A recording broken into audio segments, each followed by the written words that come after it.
প্রতিনিয়ত আমাদের বিদ্যালয় থেকে শিক্ষক শিক্ষিকাগণকে অন্য স্কুলে প্রেরণ করা হচ্ছে, যার কারণে আমাদের এই স্বনামধন্য সায়েন্স স্কুলটি দিনকে দিন অবনতির দিকে যাচ্ছে।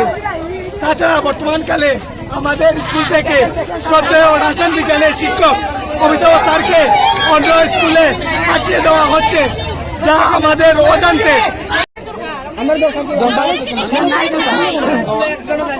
আচ্ছা ঠিক আছে, আমাদের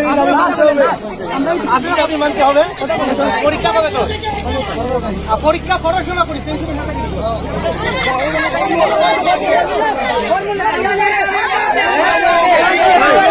লিখিত লিখিত